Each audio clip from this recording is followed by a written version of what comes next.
नमस्कार बच्चों, good morning. स्वागत है आपका बीएससी इंस्टीट्यूट के यूट्यूब चैनल में। स्टार्ट करते हैं हम आज की करंट अफेयर्स 6 जून 2023 की। ठीक है ना। तो आप देखिए, आज का पहला क्वेश्चन है, भारत का पहला राज्य जो 100% विद्युतीकरण रेलवे नेटवर्क वाला राज्य बन गया है, कौन सा है?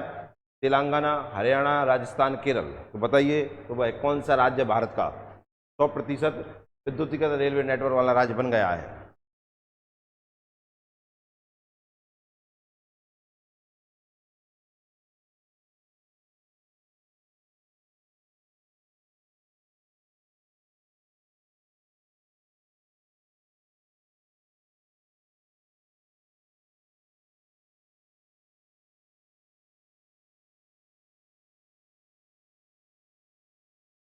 देखिए, इसका आंसर है, जिसने 100% विद्युतीकरण रेलवे नेटवर्क कर लिया है, वो कौन सा स्टेट है? इसका आंसर है हरियाणा। हरियाणा हमारा आंसर है। देखिए, हरियाणा के बारे में देखते हैं। इसके सीएम इसके मनोहर लाल खट्टर। के गवर्नर आपको कमेंट में आंसर देना है, बाद में मैं बताता हूँ। ठीक है ना। और इसके फैक्ट देखते हैं हम हरियाणा के।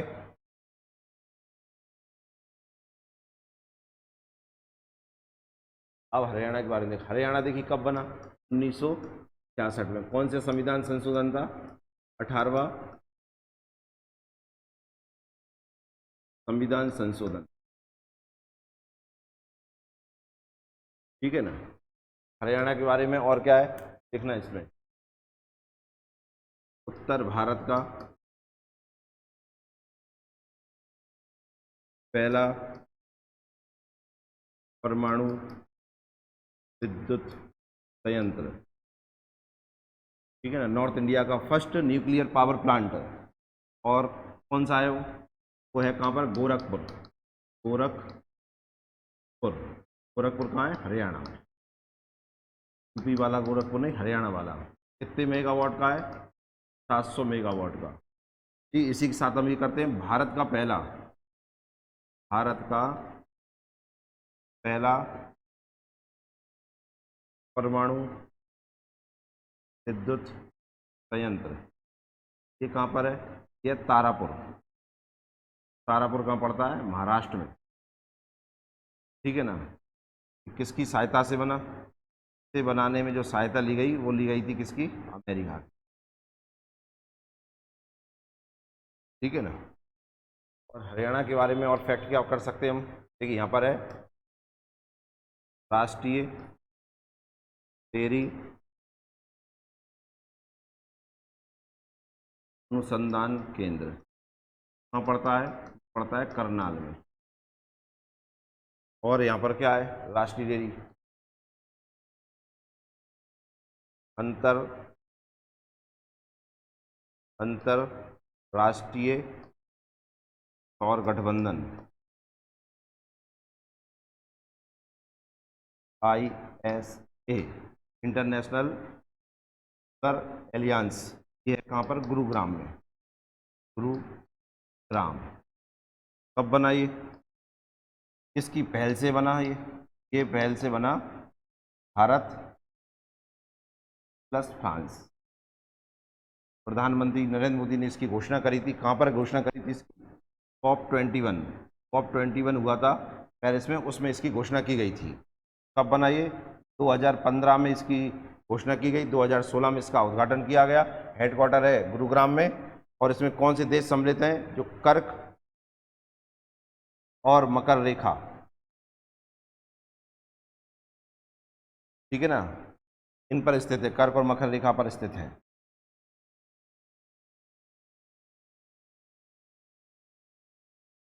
ठीक है ना।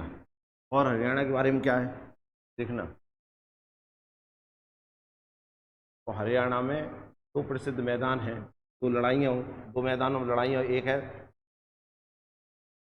तराइन और एक है पानीपत। ठीक है ना। तराइन में लड़ाई कब हुई? 1191, 1192। किस किस के बीच में हुई? ये पृथ्वीराज चौहान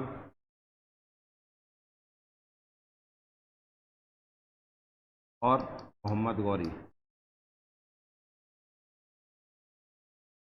और ये भी सेम लड़ाई, ठीक है ना।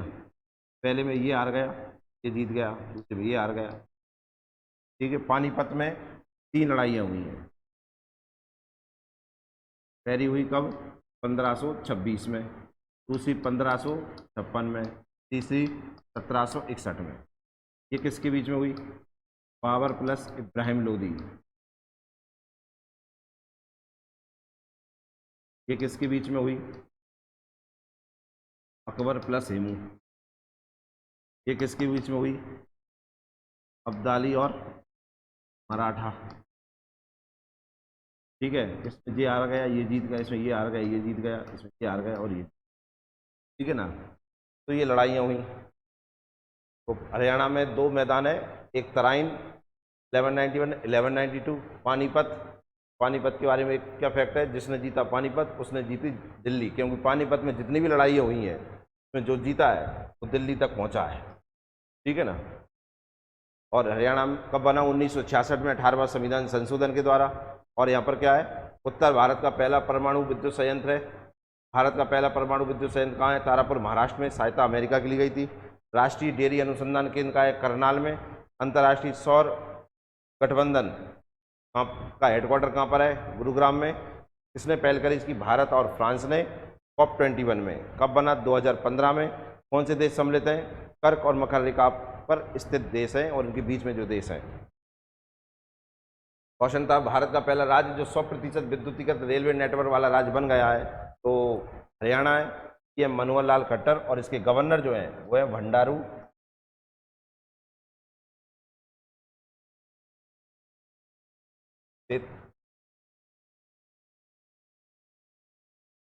दत्तात्रेय, ये इसके गवर्नर है, ठीक है ना। तो नेक्स्ट क्वेश्चन देखते हैं अपन इसका। नेक्स्ट क्वेश्चन, विश्व बैंक ने भारत के किस राज्य को आपदा तैयारियों में सुधार और बाढ़ पूर्व अनुमान को बढ़ाने के लिए 108 मिलियन अमेरिकी डॉलर का ऋण दिया है? असम, पश्चिम बंगाल, अरुणाचल प्रदेश, बिहार। तो बताइए किस क्या आंसर होगा इसका।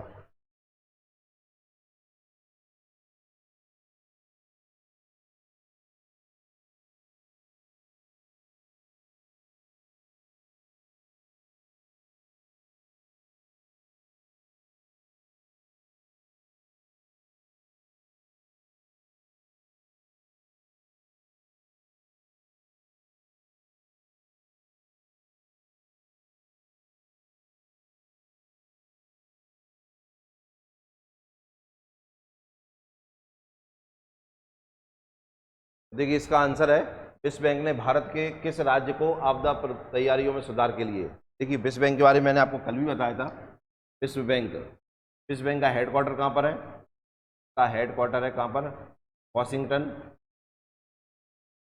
वॉशिंग वॉशिंगटन DC, ठीक है ना। कि जो अभी वर्तमान में इसके जो अध्यक्ष बने हैं वो कौन बने हैं? अजय वांगा, ठीक है ना। डेविड डेविड मालपास की जगह पर, ठीक है, इसकी जगह पर ये बने हैं, ठीक है। इसे एक और नाम से जानते हैं, IBRD, international bank of reconstruction and development, ठीक है ना। और इसकी एक बताया था मैंने आपको, ऋण देने वाली खिड़की, ऋण देने वाली खिड़की, लोन विंडो कौन सी है? IMF, international monetary fund. इसका भी हेडक्वार्टर कहाँ पर है? वॉशिंगटन DC में, ठीक है ना। तो इसने 108 बिलियन अमेरिकी डॉलर का ऋण दिया है, तो किस राज्य को दिया है? तो इसका आंसर है असम, असम को दिया है, ठीक है ना। देखना असम में, असम असम का शोक कौन सी नदी कहलाती है? असम का शोक, ये आपको आंसर देना है कमेंट में, ठीक है ना। चलो मैं ही बता देता, आंसर है ब्रह्मपुत्र नदी। आपको ये बताना है भारत में कौन सी दर्रे से अंदर होती है, किस दर्रे से भारत में प्रवेश करती है, किस दर्रे से या पास से भारत में प्रवेश करती है।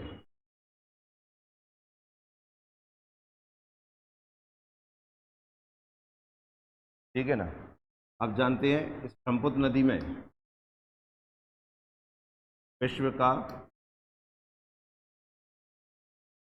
सबसे बड़ा नदी द्वीप है, कौन सा है? माजुली। माजुली नदी द्वीप। और जो माजुली नदी द्वीप है ये विश्व का एकमात्र नदी द्वीप जिला है।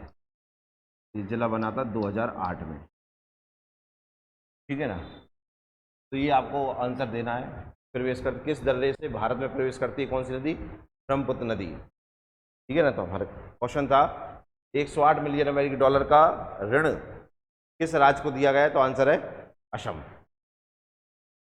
का। अगला क्वेश्चन देखते हैं हम।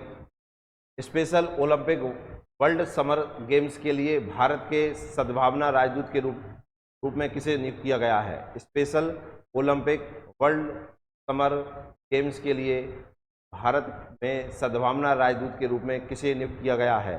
आयुष्मान खुराना, विराट कोहली, MS धोनी, सचिन तेंदुलकर। तो बताइए किसको चुना गया है?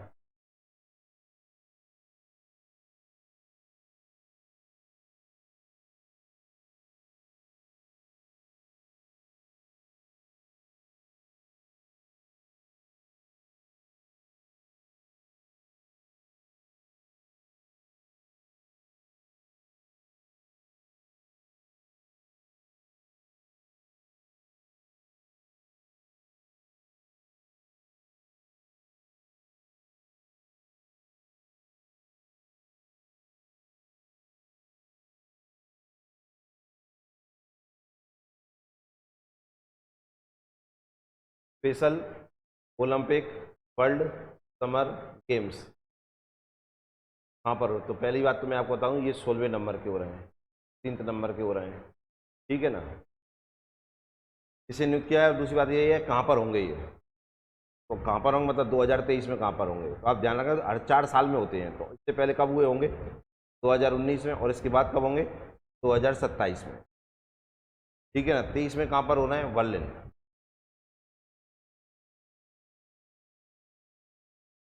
ठीक है ना। बर्लिन कहाँ पर है? जर्मनी।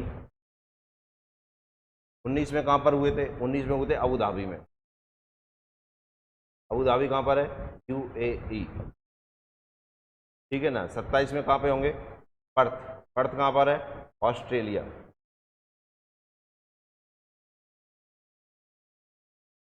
ऑस्ट्रेलिया। ठीक है ना। भारत की तरफ से इसमें, भारत की तरफ से 198 खिलाड़ी भाग ले रहे हैं। 198 खिलाड़ी भाग ले रहे हैं। ठीक है ना। तो इसका राजदूत किसे चुना गया है? सद्भावना राजदूत किसे चुना गया है? ठीक है ना। गुडविल एम्बेसडर किसको अपॉइंट किया गया है? तो आंसर है इसका आयुष्मान खुराना को। आयुष्मान खुराना को नियुक्त किया गया है। ठीक है ना। नेक्स्ट क्वेश्चन देखते हैं अब। मणिपुर हिंसा की जांच के लिए 3 सदस्यीय पैनल का गठन किसकी अध्यक्षता में किया गया है? अभी आप जानते हैं मणिपुर में हिंसा चल रही है। ठीक है ना। जो अभी थमने पे नहीं आ रही है, जबकि हमारे गृह मंत्री वहाँ पर जा चुके हैं, उसके बाद भी इतनी शांति नहीं आ पाई है। तो ये जो हिंसा हुई है वहाँ पर, तो इतने सारे लोग मरे हैं कि जांच के लिए 3 सदस्यीय पैनल बना है। इसकी अध्यक्षता में अजय लांबा, मडियम पट्टू, बज्जी रावेलू, मुरलीधरन, रवि विजयन कुमार मलिमत और धनंजय भाई चंद्रचूड़। इसकी अध्यक्षता बना है? बताइए। इंपॉर्टेंट क्वेश्चन है ये।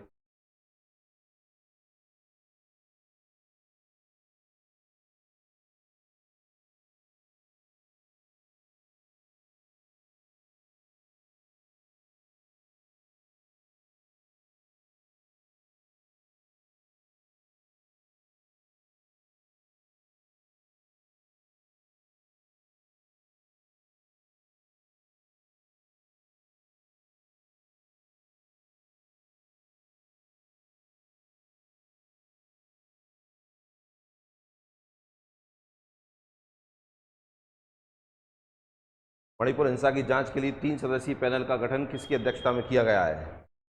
देखना इधर अध्यक्षता में किया गया है, तो इसका अध्यक्ष जो बना होगा वो कोई ना कोई न्यायमूर्ति, कोई जज होगा, ठीक है ना। तो ये ऑप्शन जो लिखे हैं वो कोई ना कोई कहीं ना कहीं कहाँ के न्यायमूर्ति जज हैं। देखना इसमें आप इनका नाम तो सुना ही होगा आपने, चंद्रचूड़, ये सुप्रीम कोर्ट के जज हैं, सर्वोच्च न्यायालय, भारत के मुख्य न्यायाधीश, भारत के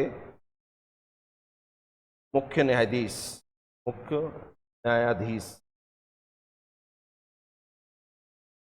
ठीक है ना। तो भारत के मुख्य न्यायाधीश हैं धनंजय वाई चंद्रचूड़, ठीक है ना। कौन से नंबर के? 50वें नंबर के हैं, ठीक है ना। Chief justice of India Ravi Vijay Kumar Malimath, ये एमपी हाई कोर्ट के जज हैं, एमपी हाई कोर्ट के मुख्य न्यायाधीश हैं, मुख्य न्यायाधीश, ठीक है ना। अगले जो भी ऑप्शन है पट्टियम पट्टू वजीरावेलु मुरलीधरन, ये मणिपुर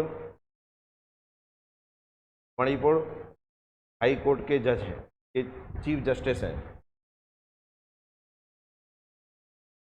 ठीक है ना, मुख्य न्यायाधीश है। बचे कौन? अजय लम्मा, ये पूर्व न्यायाधीश हैं, पूर्व न्यायाधीश है। नहीं बनाया गया है काय का? मणिपुर हिंसा की जांच के लिए 3 सदस्यीय पैनल का गठन किसकी अध्यक्षता में किया है? तो आंसर है अजय लामा की अध्यक्षता में किया गया है, ठीक है ना। तो इंपॉर्टेंट क्वेश्चन है, याद रखना। नेक्स्ट क्वेश्चन पे चलते हैं। किस देश में विश्व की सबसे बड़ी संरक्षण Congress WCC world conservation conference 2025 का आयोजन होगा? कॉन्फ्रेंस है, ठीक है ना, का आयोजन होगा। In which country the world largest conservation congress WCC 2025 होगा? तो इस क्वेश्चन को आप ध्यान रखना, 2025 तक का ही ये करंट बन गई है, ठीक है ना। वेरी वेरी इंपॉर्टेंट कह जाए, विश्व की सबसे बड़ी, ठीक है ना। तो यूएई, इंडिया, स्विट्जरलैंड, अमेरिका, कहां पर होगी बताइए आप इसका answer.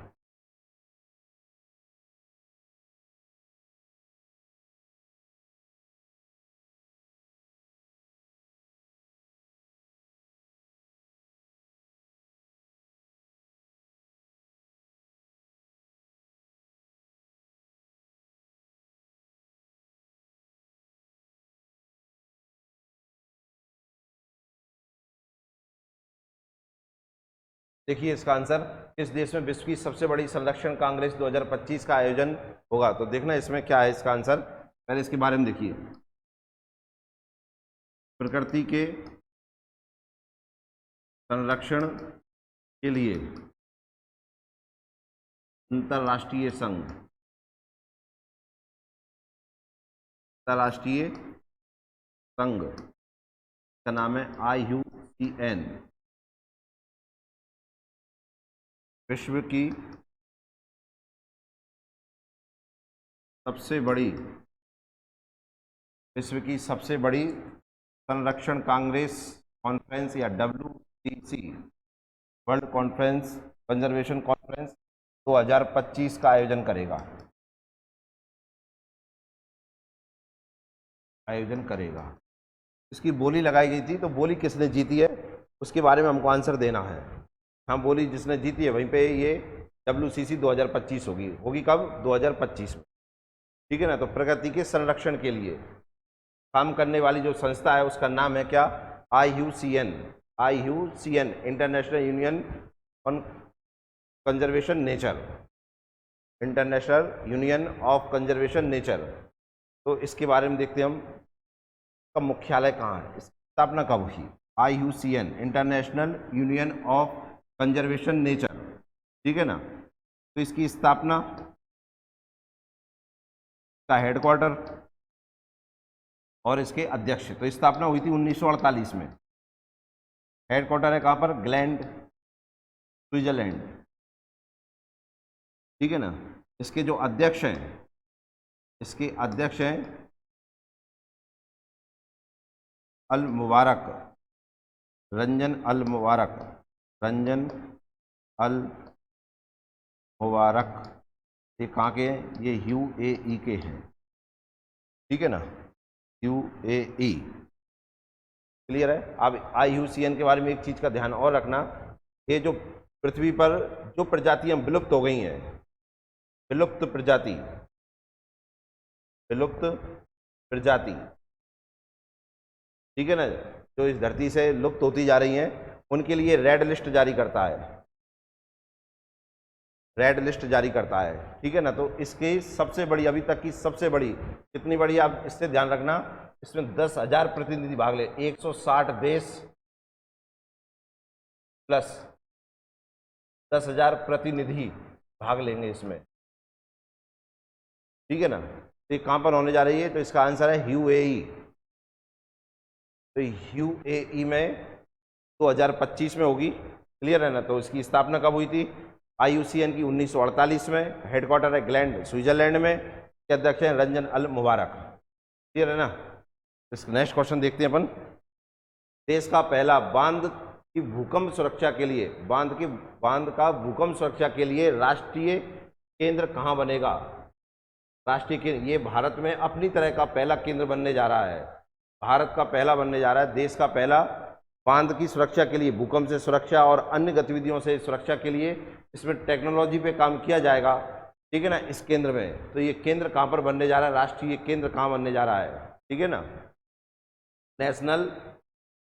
National earthquake safety centre for the dam या टू सेफ्ट ऑफ डैम कहाँ पर बनने जा रहा है, international earthquake safety centre to safety of dam कहाँ पर बनने जा रहा है। ये भारत में अपनी तरह का पहला है।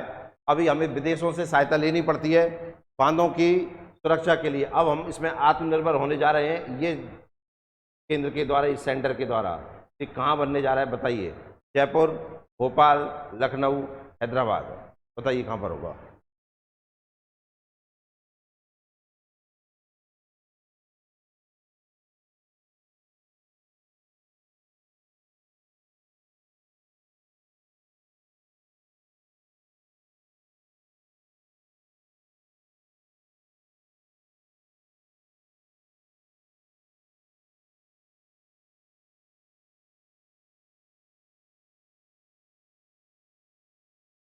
देश का पहला बांध की भूकंप सुरक्षा के लिए राष्ट्रीय केंद्र कहाँ बनने जा रहा है, ठीक है ना, ये पहला बनने जा रहा है, देश का अपने तरह का पहला सेंटर बनने जा रहा है। तो इसका आंसर है जयपुर, जयपुर राजस्थान में ये बनेगा, ठीक है ना। इसमें हमारा देश आत्मनिर्भर हो जाएगा, अभी हमें दूसरे देशों की सहायता लेनी पड़ती है, ठीक है। देखना, भोपाल का फैक्ट बताया था मैंने आपको, यहाँ है IIFM, Indian institute of forest management. अभी ये MPCSC 2022 में आया था, ठीक है ना, Indian institute of forest management, Bhopal में ही देश का पहला श्री राम संग्रहालय बनने जा रहा है,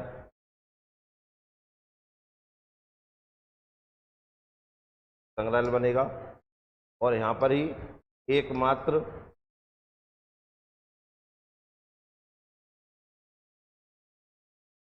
इंदिरा गांधी राष्ट्रीय मानव संग्रहालय है, राष्ट्रीय मानव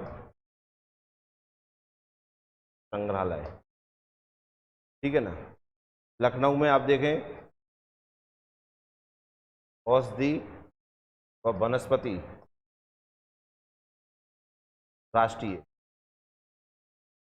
राष्ट्रीय औषधि व वनस्पति अनुसंधान केंद्र है,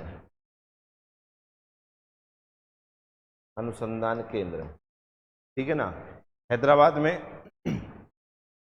हैदराबाद का आप ध्यान रखना, इसका अभी जो करंट है, इसकी एयरपोर्ट ने समय की पाबंदी के लिए भारत में पहला पुरस्कार जीता है, समय की पाबंदी के लिए पहला पुरस्कार जीता। और यह भी ध्यान रखना, ऑपरेशन पोलो चलाया गया था यहाँ पर, ऑपरेशन पोलो, ठीक है ना। ऑपरेशन पोलो के द्वारा हैदराबाद को भारत में मिलाया गया था, ठीक है, निजाम के खिलाफ ये ऑपरेशन चला था। तो देश का पहला बांध की भूकंप सुरक्षा के लिए राष्ट्रीय केंद्र कहाँ बनने जा रहा है, जयपुर में। देखिए नेक्स्ट क्वेश्चन देखते हैं, गृह लक्ष्मी योजना का संबंध किस राज्य से है, गृह लक्ष्मी योजना गृह लक्ष्मी योजना इंपॉर्टेंट क्वेश्चन है, very very very very important question. Telangana, Madhya Pradesh, Uttar Pradesh, Maharashtra, कहां पर बनने जा रहा है बताइए।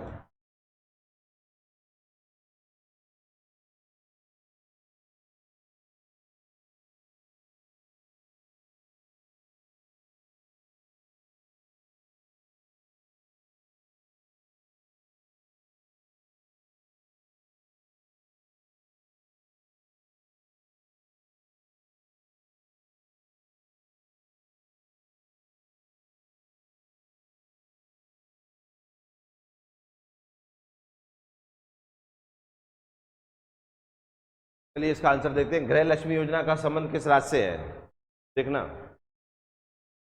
गृह लक्ष्मी योजना क्या है? इस योजना में महिलाओं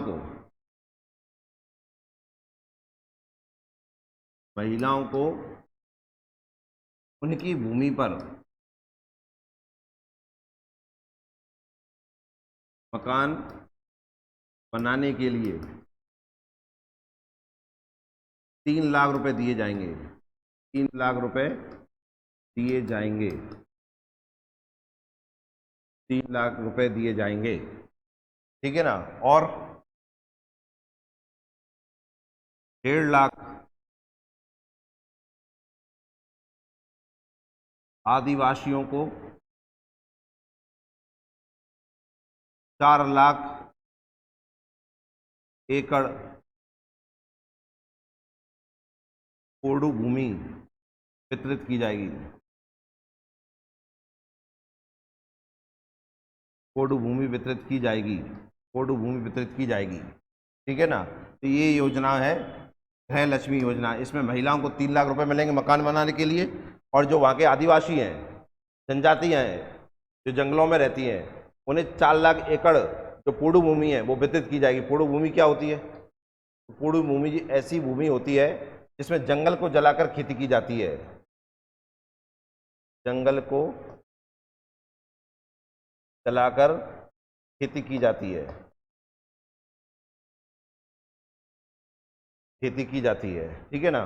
कैसे? जैसे कि ये आदिवासी लोग जो होते हैं वो एक क्षेत्र पर खेती करते हैं, जब वो खेती करने लायक नहीं बचती तो आगे वाले जंगल को जलाकर उसकी जगह पे खेती करते हैं, ठीक है ना। और ये पोडू कृषि जो होती है, पोडू भूमि पर पोडू कृषि होगी। पोडू कृषि कहाँ पर होती है तो इसका भी आप ध्यान रखना। पोडू कृषि 2 जगह पर फेमस है, एक है आंध्र प्रदेश, दूसरी है तेलंगाना, यहाँ पर होती है, ठीक है ना। तो ये योजना कहाँ पर है? अब इसमें आंध्र प्रदेश तो ऑप्शन में है नहीं है, तो आंसर हो जाएगा क्या? तेलंगाना, ठीक है। तेलंगाना के मुख्यमंत्री कौन है? सीएम चंद्रचूड़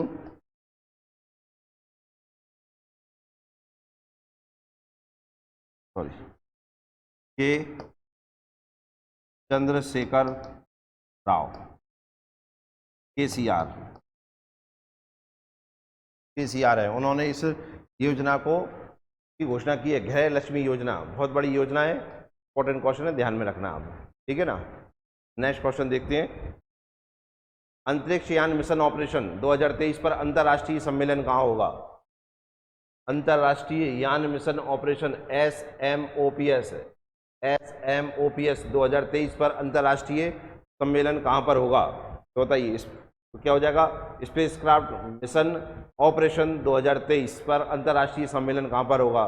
ठीक है, इसमें विभिन्न देशों के जो वैज्ञानिक हैं वो भाग लेंगे इसमें, ठीक है ना। बहुत इंपॉर्टेंट क्वेश्चन है। कौन से सहयोग से हो रहा है और कहाँ पर हो रहा है बताइए? भारत, अमेरिका, फ्रांस, जापान, कहाँ पर होगा?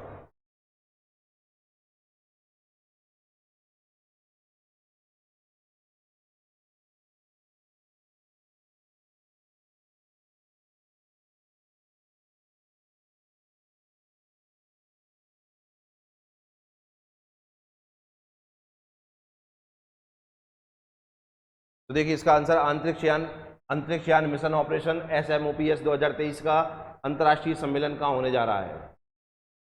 ठीक है, SMOPS स्पेसक्राफ्ट मिशन ऑपरेशन 2023 कहाँ पर होने जा रहा है?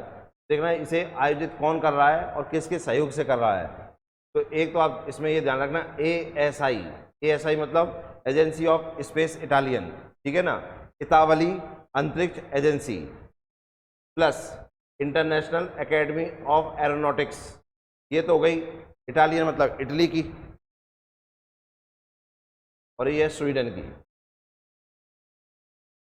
ठीक है ना। ये दोनों सहयोग कर रही हैं किसका?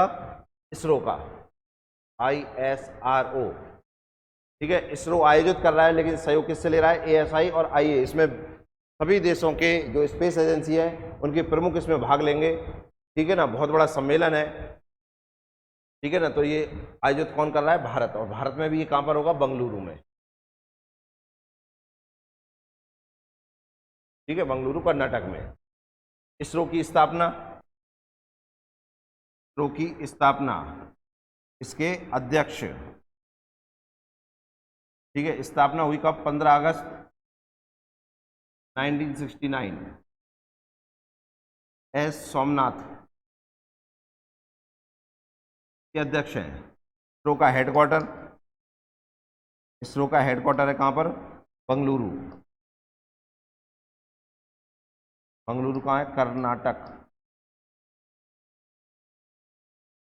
ठीक है ना। तो आप ध्यान रखना, अंतरिक्षयान मिशन ऑपरेशन 2023 पर अंतर्राष्ट्रीय सम्मेलन कहाँ पर होगा? भारत, बंगलुरु में। नेक्स्ट क्वेश्चन देखते हैं। मुंबई के चर्च गेट रेलवे स्टेशन का नाम किसके नाम पर रखा जाएगा? बाला साहब ठाकरे, TD देशमुख, अहिल्याबाई होलकर, विनायक दामोदर सावरकर। बताइए, BD सावरकर किसके नाम पर मुंबई के चर्च गेट रेलवे स्टेशन का नाम बदलकर रखा जा रहा है? किसके नाम पर?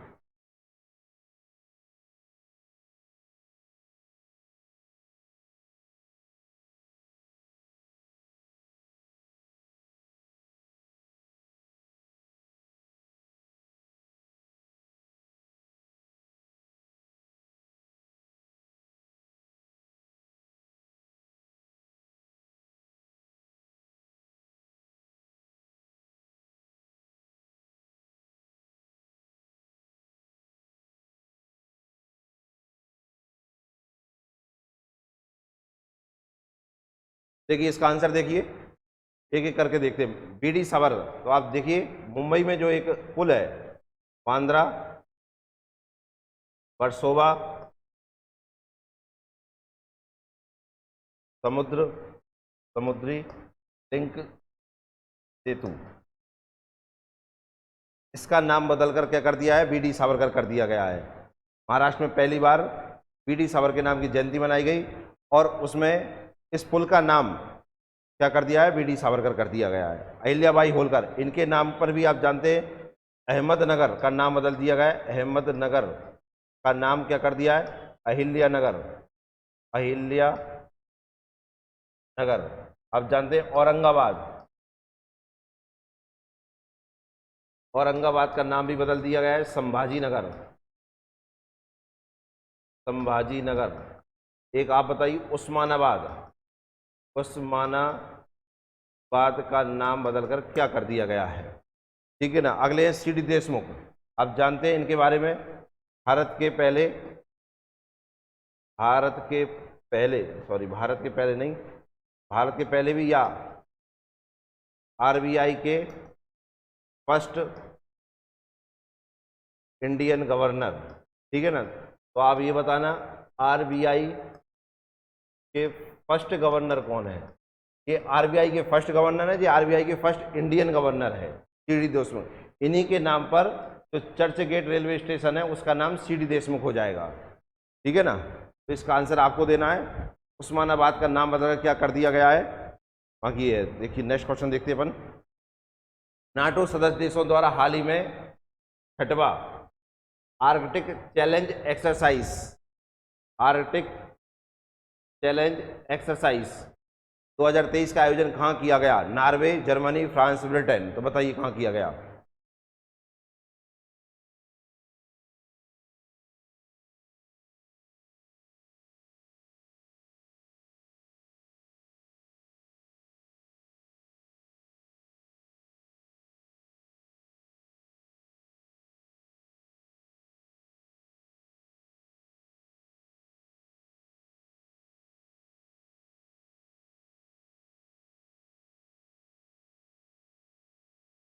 देखिए इसका आंसर, नाटो सदस्य देशों द्वारा हाल ही में 6वां आर्कटिक चैलेंज एक्सरसाइज 2023 का आयोजन कहाँ किया गया? NATO, NATO। अभी आप जानते हैं सब चर्चा में बना हुआ है, रूस और यूक्रेन के कारण। यूक्रेन की मदद के लिए नाटो है और रशिया के साथ लड़ाई चल रही है, ठीक है। तो इसकी स्थापना जो हुई थी 1949 में हुई थी। इसमें सदस्य देश जो हैं, इस सदस्य देश जो हैं वो है 31, ठीक है ना। नया बना इसमें कौन, 31वां कौन सा बना? 31वां सदस्य देश, 31वां सदस्य देश बना है कौन? फिनलैंड। फिनलैंड, ठीक है ना। फिनलैंड इसका 31वां सदस्य देश बना है। इसका हेडक्वार्टर, इसका जो हेडक्वार्टर है वो कहां पर है? ब्रुसेल्स। ब्रुसेल्स, ब्रुसेल्स कहां पर पड़ता है? बेल्जियम। बेल्जियम, ठीक है ना। तो ये इसका नाटो के बारे में है, ठीक है ना। तो नाटो ने 6वां आर्कटिक चैलेंज एक्सरसाइज का नाम क्या है? ATE। ये कहां पर आयोजित की? तो इसका आंसर है, देखना, इसका आंसर है नॉर्वे, स्वीडन, फिनलैंड। 3 जगह पे ये आयोजित हुई, ठीक है ना। इसका उद्देश्य है फिनलैंड की रक्षा करना। फिनलैंड की रक्षा करना, ठीक है। तो इसका आंसर हो जाएगा नॉर्वे, ठीक है ना। देखिए इसके बारे में मैप पे देखते हैं अपन इसको। तो देखना इसके लिए नॉर्वे, स्वीडन और ये है डेनमार्क। इन 3 को मिलाकर हम कहते हैं क्या? स्कैंडिनेवियन देश। क्या नाम हो जाता है इनका? स्कैंडिनेवियन देश। कौन कौन से हैं? एक है नॉर्वे, एक है स्वीडन, एक है डेनमार्क। देखिए इनको स्कैंडिनेवियन देश क्यों कहते हैं? क्योंकि स्कैंडिनेवियन पर्वत के कारण से। पर स्कैंडिनेवियन पर्वत नहीं है कहाँ पर? डेनमार्क में। लेकिन डेनमार्क और इनकी संस्कृति सेम है, इस कारण से इनको डेनमार्क को भी शामिल कर लिया गया और ये बन गए क्या? नॉर्वे, स्वीडन, डेनमार्क, स्कैंडिनेवियन देश। पहले इसमें फिनलैंड भी शामिल था, क्योंकि स्कैंडिनेवियन देश का जो पर्वत है उसका विस्तार नॉर्वे, स्वीडन और फिनलैंड तक है, लेकिन फिनलैंड हट गया बाद में। जैसे ही इसमें फिनलैंड जुड़ा तो इसका नाम हो गया फिनो स्कैंडिनेवियन देश, ठीक है ना। और इनमें फिनो स्कैंडिनेवियन देश में अगर जोड़ दिया जाए आइसलैंड, और फैरो द्वीप, इसको जोड़ दिया जाए तो ये सारे के सारे मिलकर, ये पूरा मिलकर कहला जाता है नॉर्डिक देश। नॉर्डिक देश। तो नॉर्डिक देश में कौन कौन से शामिल हो जाएंगे? देखिए Norway, Sweden, Denmark, Finland, Iceland, Faroe द्वीप। तो 3, 4, 5, 6 शामिल हो जाते हैं तो बन जाता है क्या? नॉर्डिक देश। यूरोप की सबसे तेज बढ़ती हुई अर्थव्यवस्थाओं का समूह है ये, ठीक है ना। तो ये है फिनलैंड, ये है फिनलैंड, ठीक है। ये नॉर्वे, स्वीडन, डेनमार्क, ये आइसलैंड और ये फैरो द्वीप, ठीक है। 1, 2, 3, 4, 5, 6 मिलकर कहला जाते हैं क्या? नॉर्डिक देश, ठीक है ना। इनके जस्ट नीचे, फिनलैंड के जस्ट नीचे एस्टोनिया, लातविया, लिथुआनिया, इन्हें कहते हैं हम क्या? बाल्टिक देश। बाल्टिक देश, बाल्टिक देश कहलाते हैं बाल्टिक सागर के कारण से, ठीक है ना। नेक्स्ट क्वेश्चन देखते हैं हम। पासपोर्ट इंडेक्स 2023 के अनुसार भारत कौन से स्थान पर है? इसका आंसर आपको कमेंट में देना है कि भारत कौन से स्थान पर है, ठीक है ना। तो आज की करंट पर समाप्त होती है, मिलते हैं ब्रेक के बाद। बहुत बहुत धन्यवाद।